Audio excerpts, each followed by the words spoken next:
समन्ता चक्रवालेषु अत्रा गच्छन्तु देवता सद्धम्मं मुनिराजस्य शृण्वन्तु सग्मुखदं धम्मस्सवनकालो अयं भदन्ता धम्मस्सवनकालो अयं भदन्ता धम्मस्सवनकालो अयं भदन्ता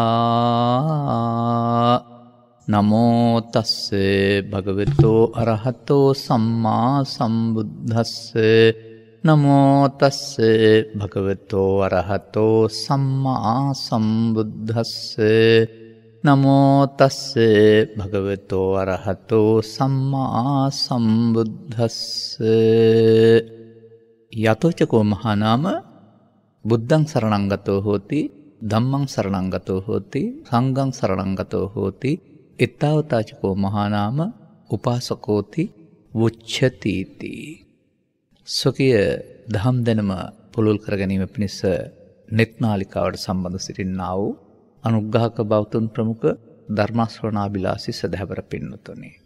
අද ධර්මානුශාසනාව සඳහා සදහැවර අනුග්‍රහක දායකත්වයන් දෙකක් ලැබී තිබෙනවා.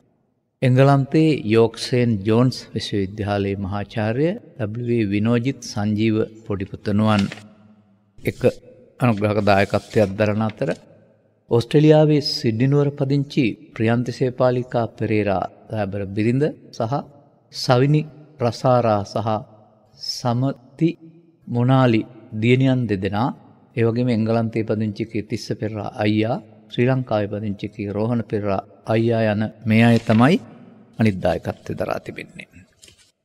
පසුගිය ධර්මදේශනාවන් දෙක කරමින් අපි පොඩි මතක් කිරීමක් මේ කරන්නේ බහුකාර කියන සූත්‍රය ආශ්‍රයෙන් ඔබට පැහැදිලි කළා මතක නම් බොහෝ උපකාර ගිහියන්ගෙන් පැවිදියට පැවිදියන්ගෙන් උපකාර කරන ක්‍රම දෙකක් තියෙනවායි කියලා සිව්පස්සේ උපේන අය ඒන් නැති අයට උපකාර කරන්න ඕනේ ධර්මයේ තියෙන අය දෙගොල්ලොන්ටම ධර්මයේ දීලා දෙගොල්ලම දුකින් මිදෙන්න ඕනේ කියන මේ බහුකාර සූත්‍ර තේමාව වර්තමානයේටත් වළංගු කළ යුතුයි කියන එක පැහැදිලි කරන්නයි අපි ඒක මතක් කළේ. ඒ වගේම අපි ඊට පස්ව පැහැදිලි කළ අධිපති භාවයන් තුනක් පිළිබඳව ලෝකයා දැනට නීති අධිපති භාවයට යටත් වෙලා ඉන්නවා. පෞපින් විශ්වාස කරනවා නම් ලෝකාධිපත්‍ය භාවයටත් යටත් වෙලා ඉන්නවා අත්අධිපත්‍ය භාවයට.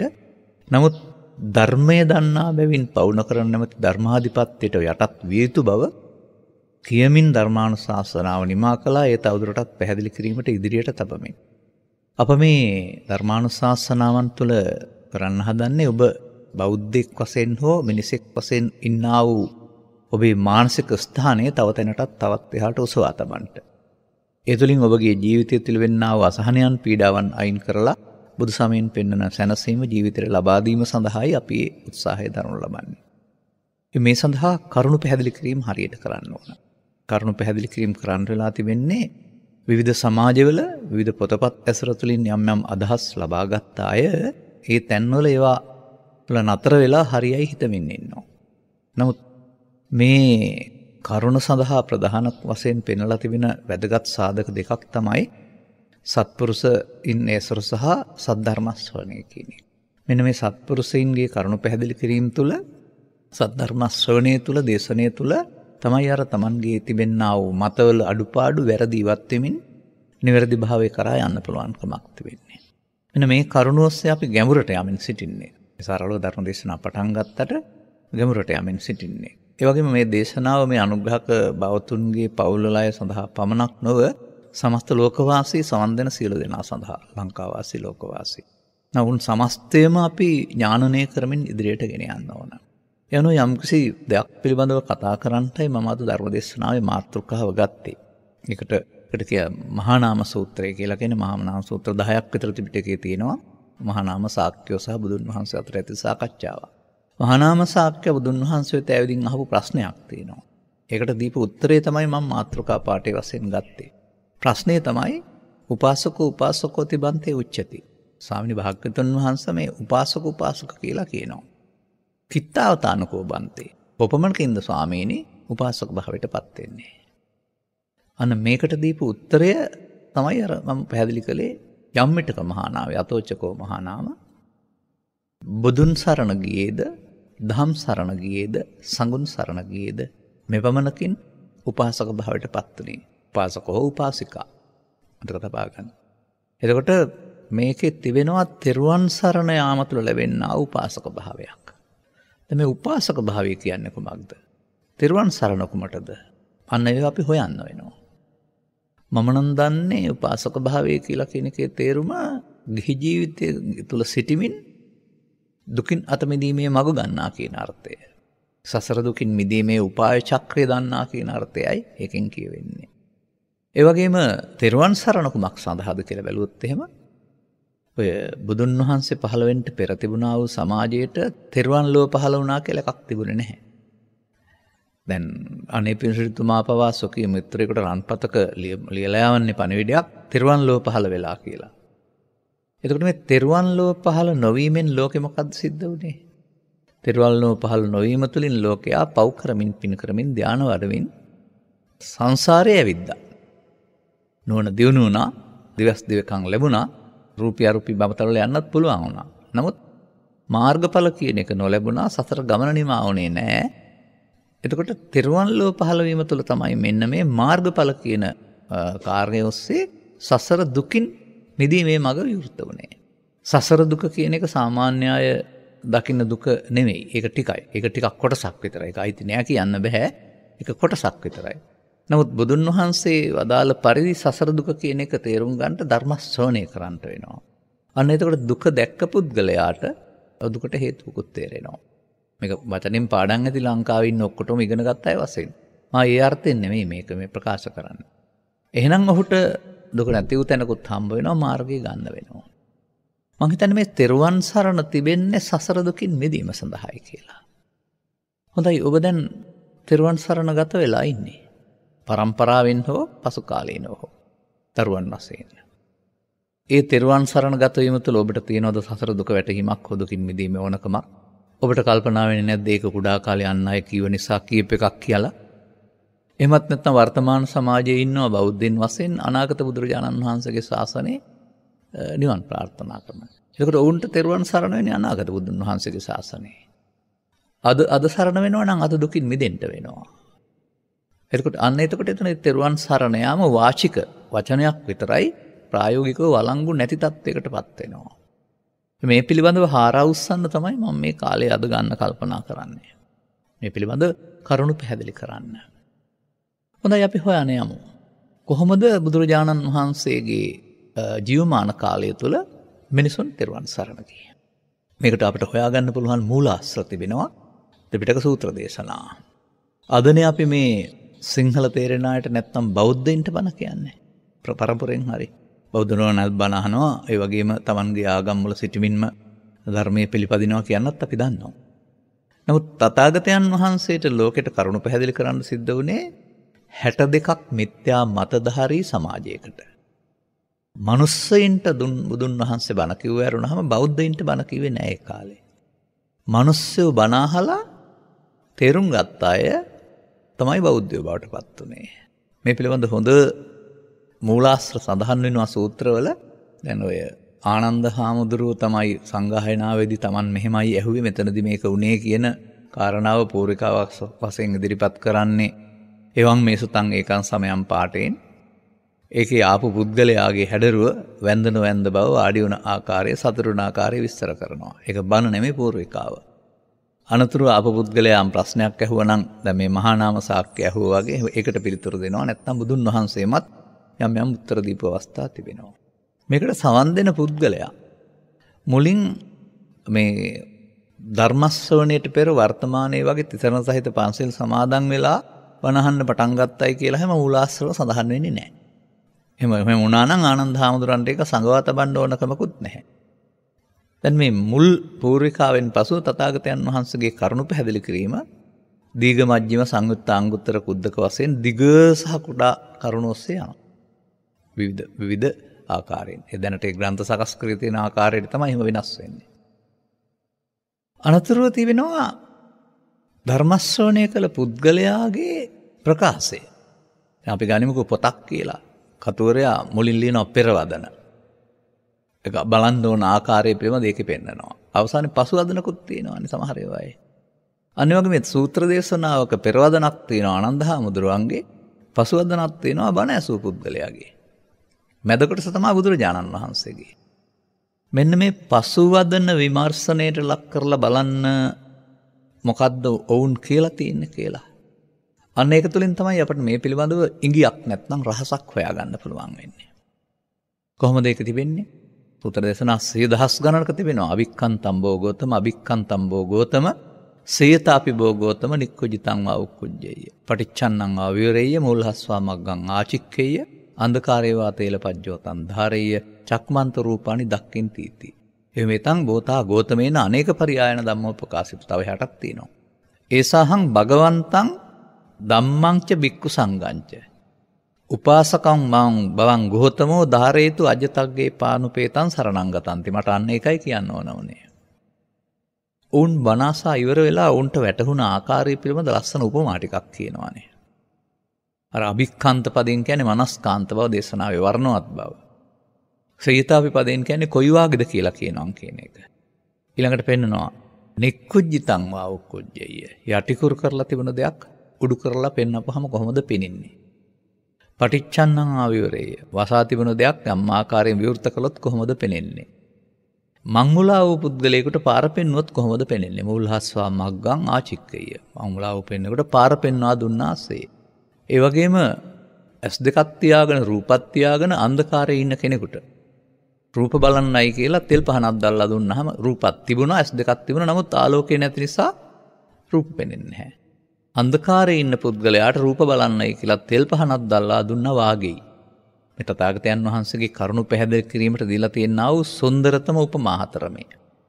ඔබ වහන්සේ වදාළ දේ මට තේරුණා. අද පටන් මම බුදුන් දහම් සඟුන් සරණ යන උපාසක කෙනෙක් කොට සලකන සේක්වා. හොඳින් අධ්‍යයනය කරන්න. අප හැමෝම පරම්පරාවෙන් අම්මා තාත්තා බෞද්ධ නිසා, බෞද්ධ ගමක උපන් නිසා බෞද්ධ වුණා.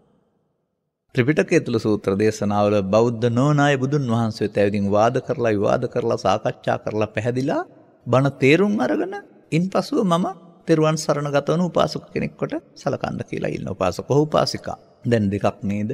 බණාසා තෙරුවන් සරණ යාම ත්‍රිපිටකයේ සඳහන් වෙනවා. අපේ රටේ බණ මොකුත් දන්නේ නැතුව තෙරුවන් සරණ යාමක් ක්‍රියාත්මක වෙනවා. මේ දෙක එක සමානයිද? මේ පරතරය ඔබේ විමර්ශනයට ලක් වේ යුතුයි නේද? දැන් මම දකිනවා දහම් පාසල් පොත්වල තිබෙනවා දරුවන්ටත් උගන්වනවා. මේක තුන් සැරයක් කිව්වහම තෙරුවන් සරණ පිහිටනවායි කියලා. එහෙම කිව්වහම සරණ පිහිටනවා නම් ආයාපහු ධර්මයක් ඕනේද? අර ධර්මයේ තේරුම් ගත්ත අය අනුගමනය කරනවා කියන එකනේ ප්‍රකාශ කරලා තියෙන්නේ. බුදුන් වහන්සේ උන් තෙරුවන් සරණෙහි පිහිටෙව්වා නෙවෙයි. බුදුන් වහන්සේගෙන් ඉල්ලන් හිටියා මම මෙතෙන් පටන් තෙරුවන් සරණ කරගන්නවායි කියලා. එතකොට අපිට එහෙමනම් වර්තමාන සමාජයේ මේක මේ පරමාර්ථ තත්ත්වෙන් මිදී ගිය වාචික සරණාගමනයකට සීමා වුණා වූ, ශික්ෂාපද සමාදානයකට සීමා වුණා වූ දෙයක් බවට පත් වෙලා තිබෙනවා. අන්න ඒ නිසා තෙරුවන්ගේ සරණ නැහැ. දැන් සසර දුකින් මිදීමටයි තෙරුවන් සරණ තියෙන්නේ, මතක තබා ගන්න. ඒක සසර දුකක් දන්නෙත් නැහැ, මිදෙන්න ඕනකමකුත් නැහැ. මේක කියනවා විතරයි. ඒ නිසා බුදු සමයෙන් ස්ථාපිත සාමකාමී සමාජයේ, සාදු සමාජය ස්ථාපිත වෙන්නේ නැහැ.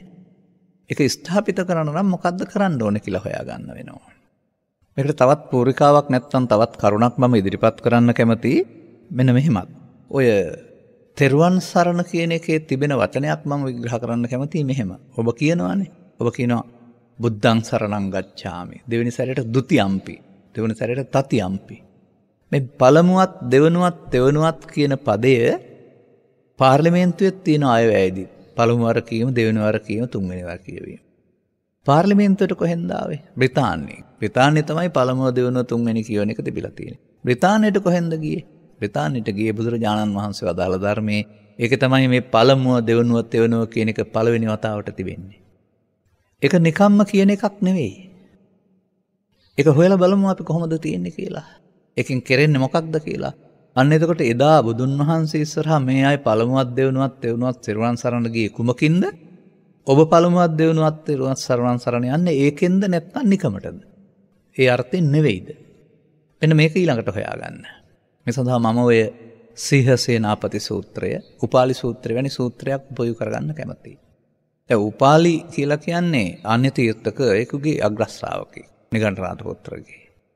ඉතින් මේ නිගණ්ඨනාථ පුත්‍රගේ ශ්‍රාවකෙක් බුදුන් වහන්සේත් එක්කලා දවසක් සාකච්ඡා කරනවා මේ ඔබ වහන්සේ ශ්‍රාවකින් හික්මන්නේ කොහොමද?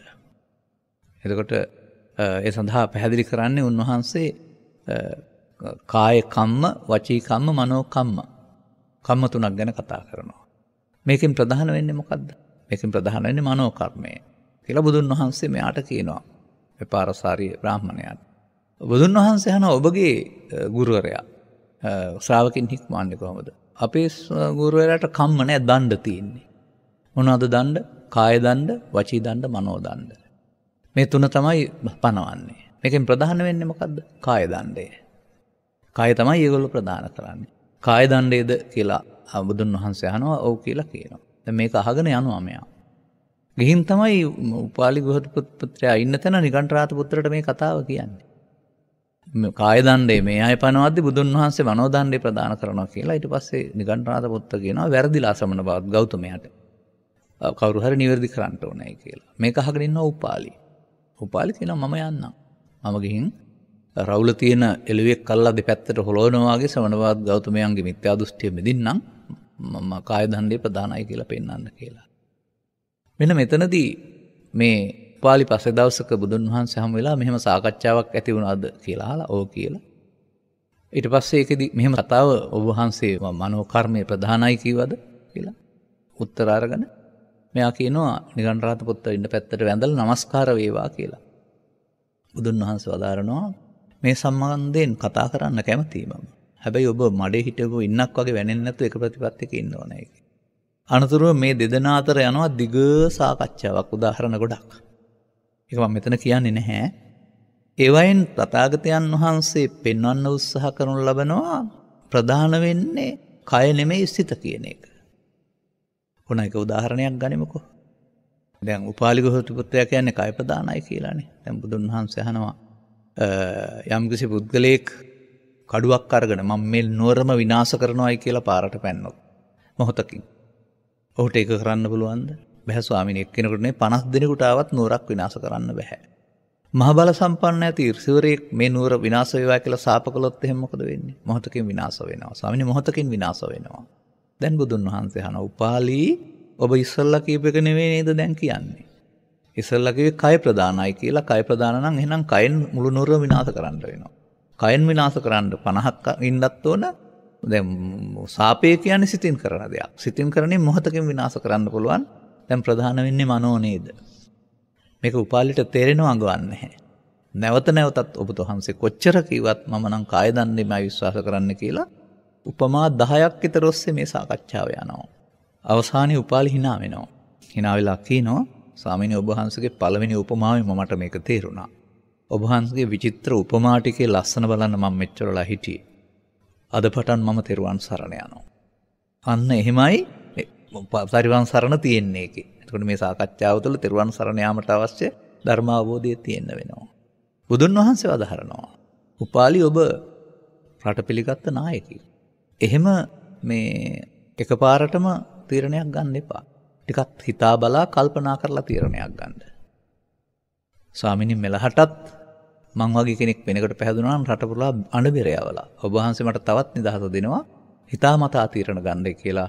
අන්න දෙවෙනි සැරේට දෙවෙනුවත් මම ඔබ වහන්සේ කෙරෙහි පැහැදුනා මෙන්න ဒ ුතියම්පි එන තැන. අර පළවෙනි එක පැහැදීම, දෙවෙනි එක වඩා පැහැදීම. අනතුරුව කියනවා ස්වාමිනී මම මෙච්චර කල් දන්නටත් පවත්තනවා නිගණ්ඨනාථ පුත්‍රයන්ට. පදාක වෙන. මම අද පටන් ඕන්ට දන් දෙන්නේ නැහැ ඔබ වහන්සේට. උපාලි ඒගොල්ලන්ට දානයක් දුන්න නම් ඒක දෙන්න. නවත්තන්න ඕන නෑ. මේ කැමති නම් මහා සංඝරත්නයටත් එහෙම කරන්න. ස්වාමීනි අනිත් අය කියන්නේ අපට විතරක් දෙන්න, කාටවත් දෙන්න එපායි කියලා. ඔබ වහන්සේ මට ඒ නිදහසක් දෙනවා. මම තෙවනුවත් ඔබ වහන්සේ ක්‍රී පැහැදෙනවා. දැන් මේ පළවෙනි, දෙවෙනි, තුන්වෙනි කියන පාලි පදවල තේරුම පැහැදීම, වඩා පැහැදීම, වඩාත් පැහැදීම නම් මේ රටේ ඉන්න බෞද්ධයෝ පළවෙනි සහ ဒ ුතියම්පි සහ තෘතියම්පි කියලා කිව්වේ මේ අර්ථයෙන්ද ළමා කාලේ නැත. එහෙනම් අපි මේක ගැඹුරු දැනගෙන නෙමෙයි මේ කියන්නේ. මේ තෙරුවන් සරණ යාම මේ පෙන්වන්නේ පැහැදීමෙන්, වඩා පැහැදීමෙන්, වඩාත් පැහැදීමෙන් කරන්න ඕන එකක් කියන එක.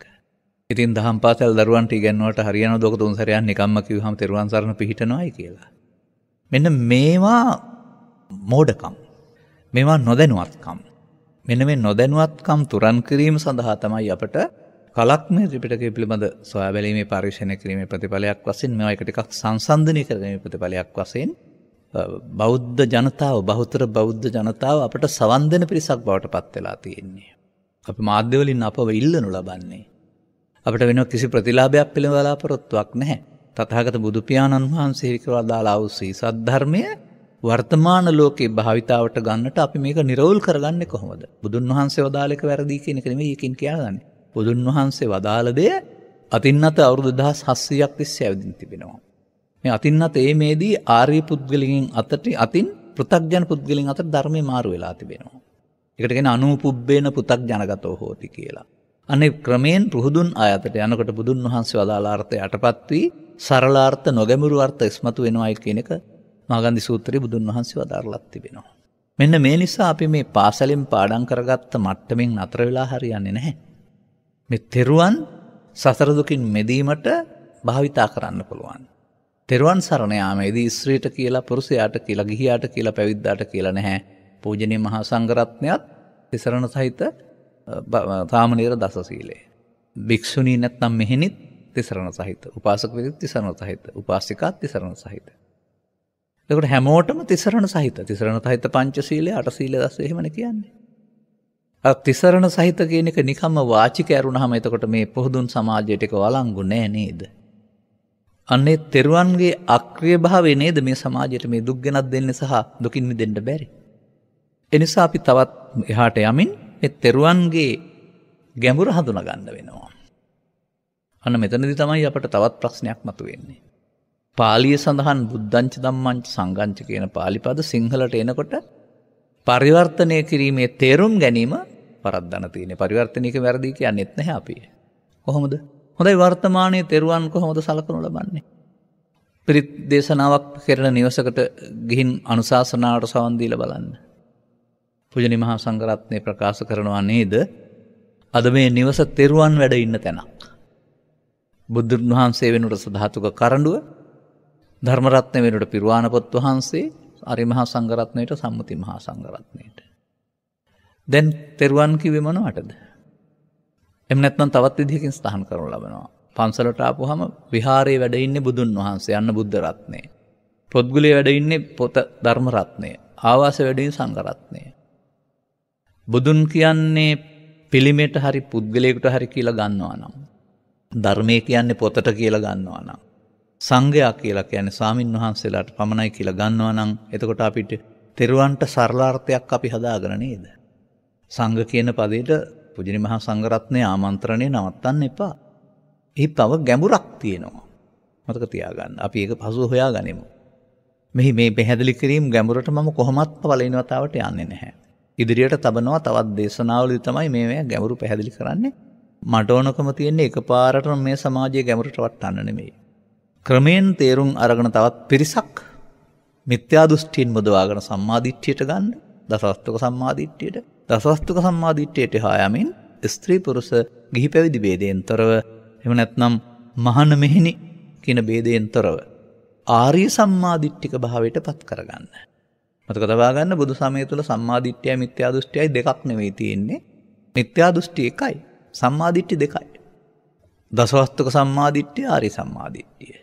අන්න මේ දසවස්තුක සම්මාදිට්ඨිය නැමැති කොටුව තුළට හිර වෙලා තමයි වර්තමාන බෞද්ධයෝ බහුතරයක් ඉන්නේ කියන එක වුන්ම දන්නේ නැහැ. තව ඊට එහා ගිය ගැඹුරු සම්මාදිට්ඨියක් තිබෙන බව ඉදිරි ධර්ම දේශනාවලදී අපි පැහැදිලි කරන්නම්. දැනට ඉඟි දෙන්නේ මේවා තේරුම් ගන්න.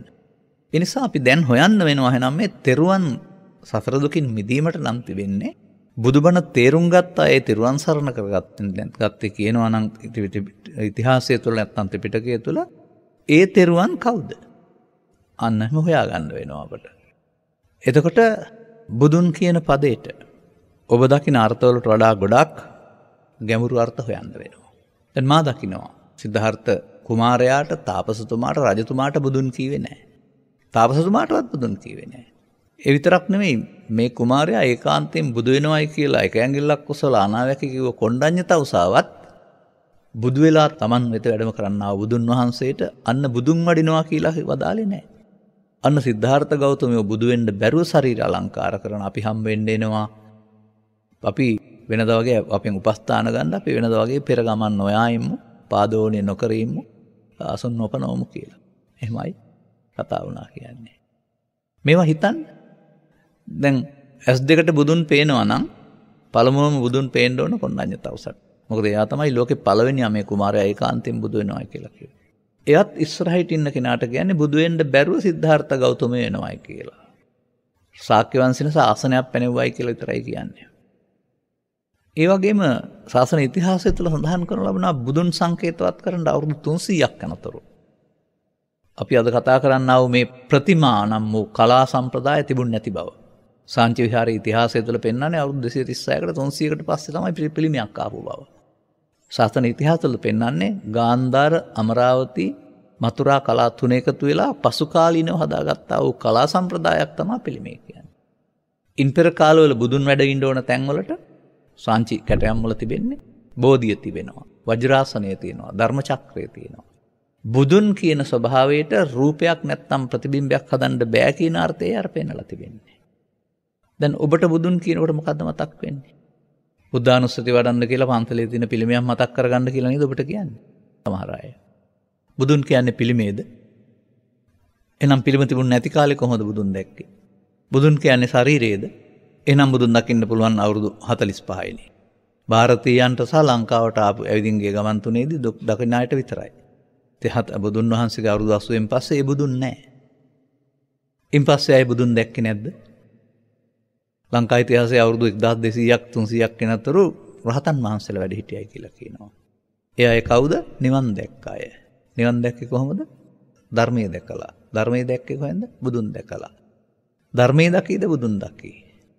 අන්න එතන අලුත් වචනයක් එනවා. දෑසින් බුදුන් දකී නෙවෙයි. ඝනකයක් තුලින් බුදුන් දකී නෙවෙයි. ප්‍රතිමාවක් තුලින් බුදුන් දකී නෙවෙයි. ධර්මයේ දකීද බුදුන් දකී. අවධානය යොමු කරන්න. වක්කලි සූත්‍රයේ මෙහෙමයි තිබෙන්නේ. වක්කලි කියලා කියන්නේ ඔය ඔබ වගේම ශ්‍රද්ධාවන්තයෙක්. බුදු සිරුරේ දෙතිස් මහා පුරුෂ ලක්ෂණස බලමින් සතුට වුණ කෙනෙක් ළඟට වෙලා ඉඳගෙන. ඉතින් මේක මෙහෙම ගියාට වැඩේ වෙන්නේ නැති බව තේරුම් අරගෙන මෙයාට ටිකක් සැරදාලා එලවා ගත්තාම එලවා ගත්තා කියන්නත් බෑ. සැරදාපුවම මෙයා ගිහින් ඉන්නවා එක තැනකට වෙලා වාඩි වෙලා. දැන් බුදුන් දකින්න යන්න ආසයි මෙයාට යන්න බෑ කකුලේ තුවාලයක්. ඒ නිසා බුදුන් වහන්සේට වඩින්න කියලා පණිවිඩයක් කරනවා හිතවත් කෙනෙක් අතේ. බුදුන් වහන්සේ මේක පිළි අරගෙන වැඩම කරලා ආසනයක වැඩ ඉන්නවා. වක්කලි නැගිටින්න හදනවා ඇඳෙන්. නෑ නෑ ඔබ රෝගියෙක් නේ ඔබට හිටියගේ වරද්දක් නෑ මට මේ ආසනයක් තියෙන්න කියලා බුදුන් වහන්සේ වැඩ ඉන්නවා. දැන් ඉතින් දිග සාකච්ඡාවක්. ඒට හේතුව ශික්ෂාපදවල පිළිසර බවක්ද මොකද්ද මේ කාරණේ? නෑ මේ මගේ කකුලේ තුවාලයක් නිසා ඔබ වහන්සේ දකින්න යන්න බැරිකම. අන්න බලලා මල්ලෙන් එළියට පැනනා කියන්නේ ඒක තමයි ඊට පස්සේ. අන්න මෙතන තියෙනවා විශේෂ ප්‍රකාශයක්. මේක එදා හිටපු වක්කලීට නෙවෙයි මේ සම්බුද්ධ ශාසනය තුළ ඉන්න ස්ත්‍රී පුරුෂ ගිහි පැවිදි වක්කලීලා ඔක්කොටම තියෙන නමක් ප්‍රකාශයක්. මේ වක්කලීලා ඉන්නේ එදා විතරක් නෙවෙයි අදත් ඉන්නවා වක්කලීලා. සිවණක් පිරිස අතරම. අන්න ඒගොල්ලෝ මේකට සවන් දෙන්න වෙනවා. එතකොට උන්ට වක්කලී භාවයෙන් මිදෙන්න පුළුවන්. වක්කලී කියන්නේ කවුද? ශරීරයෙන් බුදුන් දකින්න හදපු කෙනෙක්. අදත් බුදුන් දකින්න බෑ අනාගත බුදුහාඳුරෝ පහළ වෙනකන් කියලා කියන්නේ බුදුන් කියන්නේ සිරුර කියලා හිතාන දකින්න නැතුව වෙන්නේ නැති කියලා හිතනවා ඇති. මම උන්ට කියන්නේ වක්කලී වාදීන් කියලා. දැන් අර මම පාළි ඉදිරිපත් කරනවා. කින්තේ වක්කලී එමිනා පූතිකායන දිත්තේන යෝකෝ වක්කලියේ ධම්මං පස්සති සෝමං පස්සති අලං වක්කලී කින්තේ එමිනා පූතිකායන දුත්තේන. අර වක්කලී අරම කිව්වට පස්සේ තමයි ඉතින් වක්කලී පූතිකාය කියන්නේ ඝන ශරීරය කියන අර්ථය මේ කය දැකීමෙන් නැති ඵලය කුමක්ද? කින්තේ වක්කලී මිනා යෝකෝ යමෙක් වක්කලී ධර්මයේ දකීද? යෝ ධම්මං පස්සති සෝමං පස්සති ධම්මංහි වක්කලි පස්සන්තෝ මං පස්ස ධර්මයේ දකින්නා මා දකි. බුදුන් වහන්සේ වක්කලීට වදාලා නේද බුදුන් දකින්න නම් ධර්මයේ දකින්න ඕනයි කියලා. ඒක ඒ වක්කලීට විතරක්ද වළංගු වෙන්නේ. සිරුරෙන් බුදුන් දකින්න හිතාන ඉන්න ඕනෑම වක්කලී කෙනෙකුට ඒක හොඳ කනේ පාරක් නේද? අන්න අපිට දැන් හොඳ ශක්තියක් එනවා. බුදුන් කියන්නේ සිරුර නම් බුදුන් දැකීම සිරුර දැකීම නම් ಭಾರತೀයන් සඳහා පමණයි අවුරුදු 45 වළංගු වුණේ. ලෝකේ අනිත් අයට කාටවත් නැහැ. ලංකාවට 3 වතාවක් ඉඩකඩ හම්බ වුණා ඉතිහාසය සඳහන් පරිදි. එදායින් පස්සේ කාටවත් බුදුන් දකින්න බෑනේ. නමුත් අද දක්වා පමණක් නෙවෙයි තථාගතයන් වහන්සේ වදාළ සදහම් යම්තාක් කල් පවතීද අවුරුදු 50000ක් 50 ලක්ෂයක් මේ ලෝකේ වහන්න නැතුව විනාශ කරන්න නැතුව. ඒක තුලින් අපට ධර්මයේ දකින්න පුළුවන් නම් අදත් ස්ත්‍රී පුරුෂ ගිහි පැවිදි ભેදයකින් තොරව මතක තියාගන්න බුදුන් දකින්න ස්ත්‍රී පුරුෂ ගිහි පැවිදි ભેදයක් එහෙම බලපාන්නේ නැහැ. ධර්මය දකින්න පුළුවන් නම් බුදුන් දකින්න වෙනවා. එතකොට බුදුන් කියලා තියන්නේ කොතෙන්ටද? පිළිමයටද ශරීරයටද? ඊටත් එහා ගිය අර්ථයක් නේද? අන්න ඒකයි තේරුම් ගන්න ඕනේ. ඔකට දෙනවා කුද්දක නිකායේ සංඝාටිකරණ කියලා තව සූත්‍රයක්. ඒකත් අහන්නකො කෙටියෙන්. ඒකේ පවසනවා මෙන්න මෙහෙම දෙයක්. තථාගතයන් වහන්සේ යම්කිසි කෙනෙක් මගේ සිරුරේ කුකුනේ එල්ලිලා ගෑවි හිටියත් ඔහුට බුදුන් දකින්න හම්බ වෙන්නේ නැහැ. ඒ සංඝාටිකරණ කියන්නේ සිවුර කියන අර්ථයෙන්. ගව් ගණනක් ඈත හිටියත් මා දෙසූ ධර්මයේ දකින්න පුළුවන් නම් ඔහුට බුදුන් දකින්න පුළුවන්. අන්න එතකොට ශාරීරික සමීප බවකින් නෙමෙයි මේ බුදුන් දැකීම සිදු වෙන්නේ තථාගතයන් වහන්සේ වදාළ ධර්මයේ දැකීම තුළින්. ඒක එහෙනම් ඇසෙන් දකින දැකීමක් නොව ප්‍රඥාවෙන් දකින්න ඕන දෙයක්. අපේ තෙර පරපුර ප්‍රයසම් කරගෙන ආ වූ ග්‍රන්ථ ටික නැත්නම් කටපාඩමින් ගෙන ආ වූ ත්‍රිපිටකය. පළමුව වනපොත් වශයෙන් කටපාඩමෙන් අනතුරුව කටපාඩම අපහසු බැවින් අනාරක්ෂිත බැවින් ග්‍රන්ථකරණය. මේ තිබෙන්නේ පෙළදහම නේද? මේ පෙළදහම හදාරලා ගැඹුරට ගියොත් අදටත් අපිට දහම් හමු වුණොත් දහම් තුලින් බුදුනොත් බුදුන් තුලින් නිවනත් හම්බ වෙන්න බැරි නැද්ද? මන්දයත් ධර්මයේ දකීද බුදුන් දකී, බුදුන් දකීද නිවන් දකී. ධර්මයක් බුදුනොත් නිවනත් මෙතෙන්ට එනකොට මට පේන්නේ තුනක් නෙවෙයි එකක් බවයි. දැන් මෙන්න මේ බුදුන්ට කියන නම මොකද්ද? අන්න එහෙමයි අපි හොයන්න වෙනවා. මේ තෙරුවන් සරණ යන එක ඊතරම් ඔය හිතන තරම් වචනෙන් පුළුවන් කමක් නැහැ. නමුත් අමාරුත් නෑ තේරුම් ගත්තොත් එහෙම. දැන් අපි බලමු කොහොමද කියලා. අපි කියනවා කරජකාය කියන වචනයක්. දෙතිස් මහා පුරුෂ ලක්ෂණයෙන් යුක්ත වුණා වූ තථාගතයන් වහන්සේගේ කය. එතකොට ඒක කරජකාය. ඝනකාය. ඒ වගේම තථාගතයන් වහන්සේට පමණක් සීමා වුණා වූ කතනක දෙපලක් පෙන්වීම වැනි නැත්නම් මනෝමය කයකින් පෙනීමේ හැටියෙන් පිළිබඳ මනෝකාය කියලා එකකුත් තිබුණයි කියලා 이르දිමතුන්ට තිබෙන්නා වූ. ඒ වගේම අපි කලා සම්ප්‍රදාය අනුගත කළ රත්තරන් හෝ රිදී හෝ යකඩ හෝ පිත්තල හෝ මැටි හෝ කායකුත් තියෙනවා ලංකාවේ. අපි හදාගෙන ප්‍රතිමා කලාව ඔස්සේ ඒක කලා සම්ප්‍රදායක්නේ. කලා සම්ප්‍රදාය ඉස්මතු වීම තුළින් බුද්ධ සම්ප්‍රදාය යටපත් වෙලයි මේ තියෙන්නේ. කලා සම්ප්‍රදාය තුළ බුදුන් ඉස්මතු වෙලා ඇස් දෙකෙන් බලන්න හදනවා. සැබෑ බුද්ධ සම්ප්‍රදාය එතකොට යට වෙනවා. නමුත් ධම්මකායේ කතාව කාති මහායාන ග්‍රන්ථවල සඳහන් වෙනවා බුදුන් වහන්සේට තව කයක් තියෙනවා ධම්මකාය කියලා. මෙන්න මේ ධම්මකාය ඇස් දෙකෙන් දකින්න බෑ. ධම්මකාය දැකීම බුදුන් දැකීම වෙන්න බැරිද? තවත් තැනක් නම් තිබෙනවා. වචනෙන් පමණක් කියන්නම්. මොකද පැහැදිලි කරන්න දැම්ම ගත්තොත් බොහෝ දෙනා ඒ බණ තේරෙන්නේ නැහැ කියලා අතහැරලා යන්න බැරි නෑ. අදටත් අපි ප්‍රවේශමෙන් පාවිච්චි කරන්නේ ඒකයි. බොහෝ දෙනෙකුට සරලව කියලා දුන්නේ නැත්නම් එහාට තේරෙන්නේ නැහැ කියලා අතහැරලා දානවා. එතකොට තේරෙන්නේ නැහැ කියලා අතහැර දැමීම තමන්ම නෝගයාමක්. හොඳයි. ඔය සංයුත්ත නිකායේ කන්දක සලායතන වග්ගවල තිබෙන්නා වූ මේ සම්බුද්ධ නැත්නම් සම්බුද්ධත්ව කියන සූත්‍ර කීපයක් තියෙනවා. ඒකට කියන්නේ බුද්ධත්වය ගැන වදාළ දෙසුම. බුදුන් වහන්සේ බුද්ධ කියන්නේ කොතෙන්ද කියලා වදාරපු තැන. ඒක පාලියෙන් කියන්නෙත් නැතුව සූත්‍ර දේශනාව විග්‍රහ කරන්නෙත් නැතුව සරලව මම කියන්නම් කෙටියෙන්. උන්වහන්සේ වදාහරනවා මහණෙනි මම බුද්ධත්වයට පෙර බෝධිසත්ව කාලේ නැත්නම් තවුස්තම් රකින කාලේ මගේ අවධානය යොමු වුණා ආස්වාදය ආදීනව නිස්සරණ කියන්නේ මොකක්ද කියලා. මේ ආස්වාද වශයෙන් ආදීන වශයෙන් දැකලා නිස්සරණ වෙන තාක්කල් මම ලෝකෙට බුදුන් කියලා ප්‍රකාශ කරේ නැහැ. බුද්ධත්වය ඇඟෙන්නේ නැහැ. යම් මිටක මට ආස්වාදයේ වැටහිලා ආදීනව වැටහිලා ආස්වාදයෙන් මිදුණද එදයි මම බුදුන් කීවේ. අන්න බුදුන් වෙත අනේක පාරක් ආස්වාදයේ ආදීනව දැක ආස්වාදයෙන් මිදෙනකොට තමයි බුදුන් හමු වෙන්නේ. පඨම සහ ဒုတိ ආස්වාද සූත්‍රවල සඳහන් වෙලා තිබෙන කරුණු. ඒ වගේම තවත් වතාවක් පැහැදිලි කරන කරුණක් තිබෙනවා. මහණෙනි මේ රූප වේදනා සංඥා සංකාර විඥාන කියන පහට එන දේවල්. ඒතන් මම මගේ ඒතෝහං අස්මින් ඒ මම මගේ ඒසෝ මේ අත්තා මගේ ආත්මය. එහෙම පංචස්කන්ධයට එන දේවල් මගේ සහ මගේ සහ මගේ ආත්මය වශයෙන් දකින තාක්කල් මම ලෝකට බුද්ධත්වය ප්‍රකට කළේ නැහැ. එනම් පංචස්කන්ධයේ ආත්මයට බුදුන් කියන්නේ නැහැ. උන්වහන්සේ වෙසක් පොහොනදා උදෑසන මොකද වුනේ? මෙන්න පංචස්කන්ධයේ සම්පූර්ණම ආත්මයෙන් මිදලා පංචස්කන්ධයේ අනාත්මයටපත් වුණා. උන්වහන්සේ පංචස්කන්ධයේ අනාත්මයට පත්වීම සිද්ධාර්ථ තාපසීන් වහන්සේ විසින් පළමුව බුදුන් දැකීමයි. අපි බුදුන් කියන්නේ සිද්ධාර්ථ කුමාරයාගේ තවුසට ශරීරයට. නමුත් මම දැන් දකිනවා සිද්ධාර්ථ තවුසා තමයි පළමුව බුදුන් දැක්කේ. ඒ පංචස්කන්ධයේ ආත්මය තුල තියෙනා වූ දුක සහ භව ගමනින් නිදහස් වෙන්න පංචස්කන්ධයේ අනාත්මයට පත්වීමෙන්. මේ ත්‍රිපිටකය තුල තියෙන සත්‍ය මම කියන්නේ. එහෙනම් සැබෑ බුදුන් දැකීම යනු පංචස්කන්ධයේ අනාත්මය දැකීමයි. දැන් ඔබ හොයාගන්න වෙනවා ඔබ ජීවත් වෙන්නේ පංචස්කන්ධයේ ආත්මයෙන්ද අනාත්මයෙන්ද?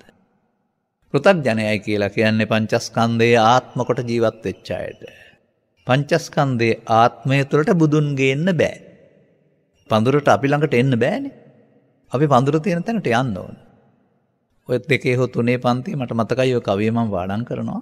පඳුර ළඟට මා යනවා විනාවේ පඳුර මා ළඟට එනවා හිනාවේ කියලා. එසේනම් ලබාගත් ජීවිතය තුළ අපි පාරම්පරික බෞද්ධ වෙච්ච එක ඉතාම හොඳයි. වන්දනාමාන කරන එක හෝ තෙරුවන් සරණ කියන එක හෝ පුණ්‍ය ක්‍රියා ඉතා හොඳයි කරන දේවල්. මොකද පව් කරන්න එපා කියලා බුදුන් වහන්සේ වදාරලා දෙන හොඳ දේවල් කරන්න එපායි කියලා. නමුත් ඔතන හිර වෙලා ඉන්න එපා දැන් හරි කියලා.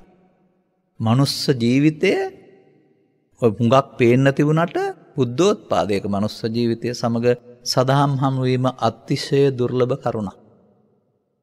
දැන් මේ පැහැදිලි කරන පැහැදිලි කිරීම ඔබ සමන් දෙන්නේ පළවෙනි වතාවට නම් ඔබ බෞද්ධ වෙලා හිටියට ධර්මදේශනා ගොඩාක් ඇහැව්වට ඔබට අදාළ දේ හමු වෙලා තිබිලා නැහැනේ. අන්න දැන් ඔබට තේරෙනවද සත්පුරුෂ සංසේවය කියන එකේ තේරුම? මේ කරුණු අධ්‍යයනය කරගත්ත අය තමයි මේ බුදුන් වහන්සේගේ සමාජයේ නැත්නම් ශාසනයේ සත්පුරුෂයින් බවට පත් වෙන්නේ. ඔවුන් ඒවා අනිත් අයට කියා දෙනවා. ඒ කියා දෙනවට කියන දේ තමයි ධර්මදේශනය. එවෙන් තේරුම් ගන්න එකට කියන නම තමයි සද්ධර්ම ශ්‍රවණය. ඔබ යම් කටයුත්තක් සසර දුකින් මිදීම සඳහා කළ යුතු නම් ඒ කරන්න ඕන දෙයට යන්න ඕන පාර කල්ැතුව දැනගන්න වෙනවා. කරන්න ඕන දෙයට කියනවා යෝනිසෝ මනසිකාරය සහ ධම්මානුධම්ම පටිපදාව කියලා. ඒකට යන්න ඕන මූලික කාරණා දෙක පහසුකම් වලට පෙන්නනවා සත්පුරුෂ ඇසුර සමග සද්ධර්ම ශ්‍රවණය. එහෙනම් සත්පුරුෂ ඇසුරයි සද්ධර්ම ශ්‍රවණය ලබා ආර්ය සම්මාදිට්ඨියට නොපැමිණ ඊතුරු දෙකට යන්න බෑ කියන එක තේරෙනවා නේද? අපි මේ කතා කරමින් ඉන්නේ කොමක් ගැනද? බුදුන් ගැන පමණයි. මේ තෙරුවන් සරණ ගත වෙන්න බුදුන් දහම් සඟුන් සරණ යන්න ඕන කියලා ත්‍රිපිටකයේ තිබෙන නිසා ඊට පස්සේ මේ බුදුන් හොයාන යනවා අපි. ඉතින් කුඩා දරුවන්ට නම් පිළිමේ බුදුන් තමයි. 7-8 පන්ති වලට එනකොට බුදුරජාණන් වහන්සේගේ ශරීරයේ බුදුන් තමයි. ඒ මට්ටමින් හරි ඒක. නමුත් දුකින් අත මිදෙන්න ඕන යනකොට පිළිමේ තුලින් හරි ශරීරය තුලින් හරි බුදුන් දැකලා බෑ. පංචස්කන්ධයේ අනාත්මයට පත්වීම තුළින් බුදුන්ගේ ධම්මකාය දකින්න වෙනවා. ධම්මකාය දකින්න වෙනවා විතරක් නෙවෙයි ඔබට ධම්මකාය සමග එකතු වෙන්නත් පුළුවන් වෙනවා. එතකොට ඔබ යන්නේ බුදුන් වෙත. අනේ මේ බෞද්ධයෝ බුදුන්ට පිටුපාමින් සසර වෙත යමින් ඉන්නවා කියන එක මට තේරෙනවා. ඇහුවොත් බුද්ධං සරණං ගච්ඡාමි. නමුත් ඇතුලෙන් බැලුවොත් පාපේ සරණං ගච්ඡාමි, පුඤ්ඤං සරණං ගච්ඡාමි, ධානං සරණං ගච්ඡාමි නැත්නම් කම්මං සරණං ගච්ඡාමි. මේ වෘතග්ජන පුද්ගලයා කම්මයෝනි කම්මබන්දු කම්ම පටිසරණෝ යං කම්ම කර්මයේ සරණ කරන කර්මයේ යටත් ඇසිය බවට පත් වෙලා තිබෙන්නේ. කර්මයේ සරණින් සසර අපායේ දිව්‍ය ලෝකේ බ්‍රහ්ම ලෝකේ ඇවිදින්න පුළුවන්. සැප දුක් විපාක වල අඩුපාඩු වෙනස්කමක් තියෙනවා. පාප කර්මයේ සරණ දුක් විපාක, පුණ්‍ය කර්මයේ සරණ ලෞකික සැප විපාක, ධාන කර්මයේ සරණ ධාන විපාක. එතකොට බුදුවරු පහළ නොවුණු සමාජයේ සත්වයා කම්මං සරණං ගච්ඡාමි කීවේ නැති වුණාට මේ කර්මයේ සරණින් සසර ඇවිදින එකෙන් මිදෙන්න නේද එහෙනම් ධම්මං සරණං ගච්ඡාමි ඕන වෙන්නේ. කම්මං සරණං ගච්ඡාමි කියන තැනට ධම්මං සරණං ගච්ඡාමි ගේන්න පුළුවන් වෙන්නේ තේරුණායට නේද? අපි දැන් ටිකක් කතා කළා බුදුන් පිළිබඳව. ධර්මයේ කියන්නේ බණ පොතද, පිරිත් සූත්‍ර දේශනාවක්ද, ගාථාවක්ද, පාලි භාෂාවද? මොකද ධර්මය? ධර්මයේ දකීද බුදුන් දකී කියලා පෙන්නනවා. එතකොට ධර්මයේ කියන පදයට අපි හොයන්න යන්න වෙනව නේද මොකද දකින්න ඕන කියලා. කුඩා දරුවන් ඇහුවම කියනවා අම්මට තාත්තට සලකන එක සතුන්ට හිංසා නොකරන එක ධර්මය කියලා. ඒ කියන්නේ නරක දේ අධර්මය හොඳ දේ ධර්මය. ඒක ලෞකික මට්ටමට හරි. නමුත් ධර්මයේ දකීද බුදුන් දකී කියන පදේදී බලන්න මම තැනක් පෙන්නනවා හොඳට මතක් කරගන්න පුළුවන්ද කියලා. කොණ්ඩඤ්ඤ තවුසට බුදුන් හඳුනා ගන්න බැරි වුණා. ඒ නිසා උපස්ථාන කළා පමණයි බණහඬ සූදානම් වුණේ නැහැ. පිළිගත්තේ නැහැ බුදු වෙලා ඉන්න බව. බුදුන් වහන්සේ පූංචි සාක්ෂියක් ඉදිරිපත් කරනවා. ඔබ සමග මම අවුරුදු 6ක් හිටියා. කවදා හරි මම ඔබට වංචාවක් බොරුවක් කළාද? නැහැ. උන්ට සත්‍ය පිළිගන්න වෙනවා බොරු කරන්නේ නැති කෙනෙක් බව කියන එක. එහෙනම් මම කියන දේ අහන්න සූදානම් වෙන්න කියලා තමයි මංගල ධර්ම දේශනාව අත්හලිත අන්ත දෙක සමග බැඳුම් පිළිවෙත් දේශනා කරන්නේ ලෝකේ පළමු දහම් අමාබෙරය. ඔබ හැදෑරුවේ නැද්ද ධම්සප්පවතුන් සූත්‍රයේ අග තියෙන්නේ මොකද්ද කියලා? මේ කරුණ පැහැදිලිමත් සමග කොණ්ණඤ්ඤ තවුසාට දහම් මැස පෑදීමත් සමග සෝවාන් වීමත් සමග බුදුන් දැක්කා කියලා නෙමෙයි දෙක තියෙන්නේ. දහම් මැස පහළ විය. ධම්මචක්කුං උදපාදී අංකිච්ච සමුදය ධම්මං සබ්බන්තං නිරෝධ ධම්මං. වරහන් ඇතුලේ තියෙන දහම් මැස පෑදීම කියලා සෝවාන් වීමත් සමගනේ. දැන් සෝවාන් වෙන්නේ නැතුව ඇත්ත බුදුන් දකින්න බෑ කියන එක මේකේ තියෙනව නේද? ඉන් එහා පැත්තට මේ සමාජයේ බුදුන් පිළිබඳ මොන සංකල්පයක් හදාගත්තත් ඒක සංකල්පයක් කරුණාම සැබෑ බුදුන් නෙවෙයි නේද? අන්න එහෙමයි අපි තේරුම් ගන්න වෙනවා. අන්න එතකොට එතන සඳහන් වෙලා තිබෙනවා. ධර්මය. ධම්මචක්කුං උදපාදි ධම්මැස. ඒ නිසා ධර්මය කියලා කතා කරන එකට ගැඹුරු අර්ථයක් තියෙනවා. නරක දේ පාප ධර්මේ නම් හොඳ දේ පුණ්‍ය ධර්මය. තව එහාට ගියාපම තවත් හොඳ දේ ධාන ධර්මය. නමුත් ඒකක්වත් ලෝකෝත්තර ධර්මය නෙවෙයිනේ. නමුත් ධර්මයේ මොකටද? සසර දුකින් මුදවන්න. ධර්මයේ සරණනේ. දැන් ධම්මං සරණං ගච්ඡාමි කියලා කුඩුපොන් ළමා කාලේ කිව්ව කිසිවෙක් පෘථග්ජන මට්ටමේ ඉඳගෙන රැස් කරන්නේ පාප කර්ම පුණ්‍ය කර්ම ධාන කර්ම නම් ඔහු ජීවිතයේ සරණ කරන තියෙන්නේ ධර්මයේද කර්මයේද? අපේ බෞද්ධයෝ බහුතරයක් තාමත් කම්මං සරණං ගච්ඡාමි අරුණහම උන්ට ධම්මං සරණං ගච්ඡාමි නම් වූ මේ ලෝකෝත්තර භූමියට මේ සංසුන් භූමියට මේ ශාන්ත භූමියට පත් වෙන්නට දොර විවෘත වෙලා නැති බව ඔබට තේරෙනවද? නම් තව එහාට මේ බුද්ධ ධම්ම පදවලට අරුත් අපට සපයන්න වෙයිනේ. දැන් මේක අවසන් වෙන්නේ නැහැනේ සංඝ ගත්තේ නැත්නම් එහෙම. ඒකත් අපි පැහැදිලි කරමු මිනිත්තු කිහිපයකින්.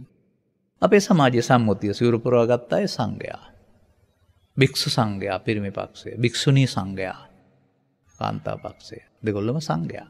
එපමණද සංඝ කියලා කියන්නේ වර්තමානයේ විහාරයේ එපමණයි තිබෙන්නේ.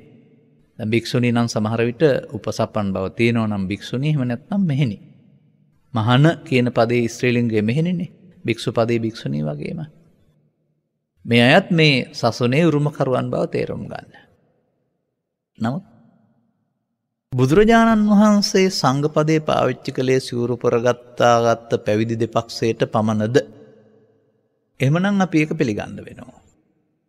නමුත් වර්තමාන ව්‍යවහාරයට අපි පහර ගහන්න ඕනෙත් නැහැ. ගිහි සමාජය සංඝ සමාජය කියන එක. නමුත් අංගුත්තර නිකායේ චතුක්ක නිපාතේ පවතිනවා සෝබෙන්ති කියලා සූත්‍රයක්. මේ හැම එකක්ම පසු කාලීන ඔබට පැහැදිලි කරනවා. මම දැනට කරන්නේ මේ කරුණු ඉදිරිපත් කිරීම පමණයි සරලව. මෙන්න මේකේ තියෙන බුද්ධ වචනය ඔබ විශ්වාස කරනවද නැද්ද? චත්තාරෝ මේ භික්ඛවේ පුද්ගලා සංඝං සෝබෙන්ති. මහණෙනි පුද්ගලයෝ 4 දෙනෙකුට මම සංඝයා හොබවීමේ අවසරයේ බලපත්‍රය ලබා දෙනවා. සෝබෙන්ති. හොබවනවා, නියෝජනය කරනවා, බබලවනවා. අර්ථය තේරුම. සසුන තුල පුද්ගලයෝ 4 දෙනෙකුට බුදුරජාණන් වහන්සේ සංඝ පදය යොදලා තිබෙනවා නම් අපි ඒක පිළිගන්න ඕන නේද? මොකද්ද මේකේ තියෙන්නේ? භික්ඛු භික්ඛවේ අපි පිළිගන්නවා නේද? භික්ඛුණී භික්ඛවේ ඒකත් අපි පිළිගන්නවා. නමුත් මේකේ ඊළඟ පද තව දෙකකුත් තියෙනවා. මේකට වොන්නු සුදුසුකම් ටිකක් තියෙනවා. මේ තථාගතයන් වහන්සේ වදාළ නවකෝරෝත්තර සද්ධර්මයේ පිළිබඳව ඇතිවෙන්න ඕන ප්‍රවීණතාවයක් සඳහන් කරනු ලබනවා. වියත්තෝ විසරදෝ විනීතෝ බහුසුතෝ ධම්මදරෝ ධම්මානුධම්ම පටිපන්නෝ. වියත්තෝ විසරදෝ විනීතෝ බහුස්සරෝ ධම්මදරෝ ධම්මානුධම්ම පටිපන්නෝ කියන කොටස් 6න් යුක්ත වෙන්න පුළුවන් නම් භික්ෂුවකට, කොටස් 6න් යුක්ත වෙන්න පුළුවන් නම් භික්ෂුණියකට, කොටස් 6න් යුක්ත වෙන්න පුළුවන් නම් උපාසක කෙනෙකුට, කොටස් 6න් යුක්ත වෙන්න පුළුවන් උපාසිකාවට.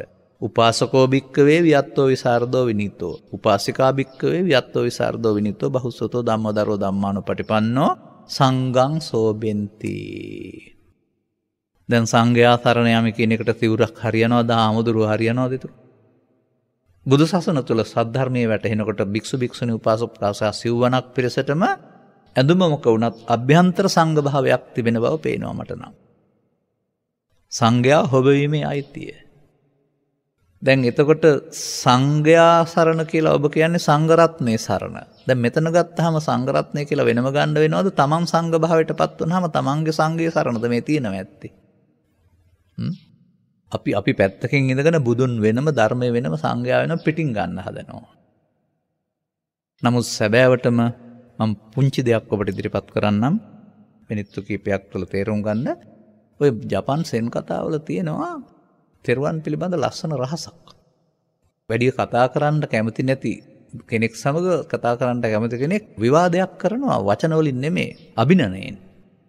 මේක මතක් කරගන්න මේක යට තියෙන ලස්සන අර්ථයක්. දෙන්න විවාදයට වාඩි වෙනවා, එක්කෙනෙක් එක ඇඟිල්ලක් උස්සලා පෙන්නනවා. අනිත් එක්කෙනායකට ප්‍රතිඋත්තර වශයෙන් ඇඟිලි දෙකක් උස්සලා පෙන්නනවා. අනිත් එක්කෙනායකට ප්‍රතිඋත්තර වශයෙන් ඇඟිලි තුනක් උස්සලා පෙන්නනවා. ආයෙත් ඊළඟ එක්කෙනාට ප්‍රතිඋත්තරයක් වශයෙන් මිටමලවලා පෙන්නනවා. විවාදේ ඉවරයි. විවාදයට එළඹෙච්ච පුද්ගලයා මම පරාදයි යනවා කියලා ගියා. දැන් පෙරදිලා ගිය පුද්ගලයාගෙන් මධ්‍යස්ථ පුද්ගලයා නැත්තම් සම්බන්ධ නැති කෙනා මොකද්ද විවාදේ කියලා අහනවා. මම බුද්ධ රත්නයේ සංකේතවත් කළා. එයා ඊට පස්සේ ඒ ධර්ම රත්නයත් කියලා ඇඟිලි දෙකක් උස්සලා පෙන්නවා. මේ චින්තකයාට පේන හැටි. මම ඊට පස්සේ ඒ ධර්ම රත්නය විතර සංඝ රත්නයක් තියෙන කියලා පෙන්නලා දිව්‍ය රත්නය පෙන්වලා ඇඟිලි තුනක් උස්සලා පෙන්නවා. ඔබ වහන්සේගේ සහෝදරයා ඔක තුනක් නෙමෙයි එක මුලින් ආපු අත තුනක් කියලා පෙන්වන්න මිටමලවලා පෙන්නවා. ප්‍රශ්නේ හරි මම යනවා පරාදයි කියලා ඔන්න. දැන් මේකේ තියෙනව නේද ත්‍රිවිධ රත්නේ එක මුලක අත තුනක් කියලා. එක මුලින් ආපු අත තුනක් කියලා. හැබැයි ඔය කතාව විතර කියන්න නැත්නම් රසෙ නැතුව යනවා. අර එකස් අන්ධ පුද්ගලයා මේ සංකේතය බැලුවේ කොහොමද කියලා බලන්න. ඔන්න ඕක තමයි මේ ලෝකේ තියෙන දේවල් නෙමෙයි පේන්නේ තමන්ගේ දෘෂ්ටියට අනුව පේන්නේ කියන එක හඳුනා ගන්න හොඳම තැන. දැන් අරයා දාර්ශනිකයා. එයා ඇඟිලි තුනෙන් තෙරුවන් සහ මිටමෙලවීමෙන් තෙරුවන්ගේ ඒකත්වය දකිනවා. මේ එකස් අන්ධ පුද්ගලයා එයා කල්පනා කරනවා. ඔන්න විවාදේ එයා දකින්න හැටි. අර ඉස්සරහින් ඉන්න පුද්ගලයා එක ඇඟිල්ලක් කිස්සුවා. එයා හිතනවා නුඹට එක ඇසයි තියෙන්නේ. ඔන්න එයා බාරගත්ත හැටි. හරි මට ඒක හැත්ති වුණාට කමක් නැහැ. ඔබට ඇස් දෙකම තියෙනවානේ. ඇඟිලි දෙකෙන් එයා පෙන්නුවේ ඒකයි. ඉතින් මේක අහගෙන කටපියන් නිකන් ඉන්න ඕනේ නෑ. අපි දෙන්නෙක් ඉඳලා තින්නේ ඇස් තුනයිනේ කියලා පෙන්නුවා. ඇඟිලි තුනක් උස්සලා මට මේකට කේන්ති ආවම මම මිටමරවලා එකක් දෙන්න හැදුවා. හොම්බට පැනලා දිව්වාර හාමුදුරුවෝ කිව්වයි කියලා ඒ කතාවේ තියෙන්නේ. දැන් මේ ලස්සන රහස් තියෙනවා. ලෝකෙ මිනිස්සු සේරම අවුල් කරගන්නේ ලෝකෙ තියෙන දේවල් වලට තමන්ගේ දෘෂ්ටි හදාගෙන.